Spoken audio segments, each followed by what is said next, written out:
السلام عليكم ورحمة الله وبركاته. بسم الله الرحمن الرحيم. الحمد لله رب العالمين.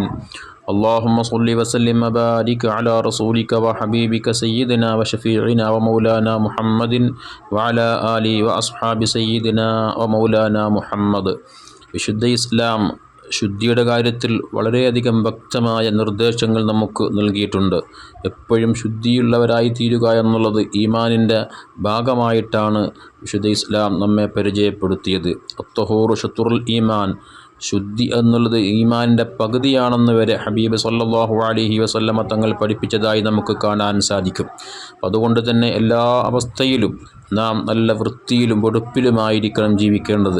നമ്മുടെ ശരീരം, നമ്മുടെ വസ്ത്രം, നമ്മുടെ വീട്, നമ്മുടെ വാഹനം, നമ്മുടെ പരിസരങ്ങളൊക്കെ എപ്പോഴും നല്ല വൃത്തിയിലായിരിക്കണം നാം കൊണ്ട് നടക്കേണ്ടത്. അതൊരു വിശ്വാസിയുടെ മുഖമുദ്രയാണ്.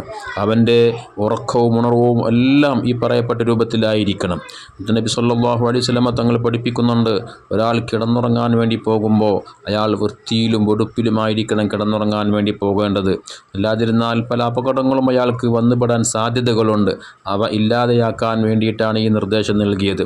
മുത്തുനബി തങ്ങൾ പറയുന്നുണ്ട്, ഇമാം അബൂ ദാവൂദ് റളിയല്ലാഹു അൻഹു സയ്യിദന അബൂ ഹുറൈറ റളിയല്ലാഹു അൻഹുവിനെ തൊട്ട് നിവേദനം ചെയ്യുന്ന ഹദീസിൽ ഹബീബായ മുത്തുനബി സല്ലല്ലാഹു അലൈഹി വസല്ലം തങ്ങൾ പറഞ്ഞതായി കാണാം, മൻ നാമ വഫീ യദിഹി ഖമറുൻ, ഒരാൾ ഉറങ്ങാൻ വേണ്ടി പോവുക, അയാളെ കയ്യിൽ മാംസത്തിൻ്റെ, ഭക്ഷണം കഴിച്ചതിൻ്റെ അവശിഷ്ടങ്ങൾ ബാക്കിയുണ്ട്, അത് വേണ്ട രൂപത്തിൽ കഴുകി വൃത്തിയാക്കിയിട്ടില്ല, മാംസത്തിൻ്റെ നെയ്യോ അതില്ലെങ്കിൽ ഇതിൻ്റെ കൊഴുപ്പോ അതിൻ്റെ മണമോ രുചിയോ ഒക്കെ അയാളെ കയ്യിൽ ശേഷിപ്പുണ്ട്, വലം യഗ്സിൽഹു, അയാളത് വേണ്ട രൂപത്തിൽ കഴുകി വൃത്തിയാക്കിയിട്ടില്ല, അങ്ങനെ അദ്ദേഹം കിടന്നുറങ്ങിയാൽ അസ്വാബഹു ഷൈഉൻ, വല്ല വസ്തുക്കളും ആ കയ്യിലേക്ക് വന്ന് അതിനെ അപകടപ്പെടുത്തിയാൽ, അതിനെ വല്ല എലിയോ അതല്ലെങ്കിൽ എന്തെങ്കിലും ഇഴജന്തുക്കളോ പൂച്ച പോലുള്ള ജീവികളോ അതല്ലെങ്കിൽ ജിന്നുകളോ ഒക്കെ വന്നിട്ട് അവൻ്റെ കയ്യിലുള്ള ആ മാംസത്തിൻ്റെ മണം അത് പിടിച്ചുകൊണ്ട് അവൻ്റെ കയ്യിനെ അത് ആക്രമിച്ചു, അതിനെ അപകടപ്പെടുത്തി, ഇങ്ങനെയൊക്കെ ആയാൽ ഫലാ യലൂമന്ന ഇല്ലാ നഫ്സുഹു, അയാൾ തന്നെ ആക്ഷേപിച്ചാൽ മതി. അയാളെ ഭാഗത്തു നിന്നുള്ള ഒരു വീഴ്ച കൊണ്ടാണ്, ശ്രദ്ധക്കുറവ് കൊണ്ടാണ് അത് സംഭവിച്ചത്. അതുകൊണ്ട് തന്നെ അതില്ലാതിരിക്കാൻ വളരെയധികം ശ്രദ്ധ ഉണ്ടാവണം. പ്രത്യേകിച്ച് നമ്മുടെ മക്കളുടെ കാര്യത്തിലേക്ക് ഇത്തരം വിഷയങ്ങൾ നാം ശ്രദ്ധയാലുക്കളാകണം. കാരണം അവർ ഭക്ഷണം കഴിച്ച് വേണ്ട രൂപത്തിൽ കഴുകാൻ വൃത്തിയാക്കിയിട്ടില്ല എങ്കിൽ അതുകൊണ്ട് അപകടങ്ങൾ സംഭവിക്കാം.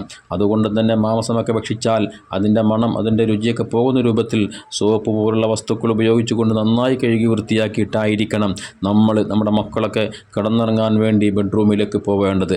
അല്ലാതിരുന്നാൽ പറയപ്പെട്ടതുപോലെ ഈ കയ്യിലുള്ള മണം, അതിൻ്റെ കൊഴുപ്പ്, മാംസത്തിൻ്റെയൊക്കെ കൊഴുപ്പൊക്കെ കയ്യിലുണ്ടായിട്ടുണ്ടെങ്കിൽ അപകടങ്ങൾ സംഭവിക്കാൻ വളരെ സാധ്യതയുള്ളത് കൊണ്ട് തന്നെ അവ ഇല്ലാതിരിക്കാനാണ് ഹബീബ് സല്ലല്ലാഹു അലൈഹി വസല്ലമ തങ്ങൾ ഇത്തരം ശക്തമായ നിർദ്ദേശം നമുക്ക് നൽകിയിട്ടുള്ളത്. അതുകൊണ്ട് തന്നെ എല്ലാ സമയത്തും നാം ശുദ്ധി കീപ്പ് ചെയ്യുന്നവരായി മാറണം. അല്ലാഹു തൗഫീഖ് പ്രദാനം ചെയ്യട്ടെ. ആമീൻ. അസ്സലാമു അലൈക്കും വറഹ്മത്തുള്ളാഹി വബറകാതുഹു.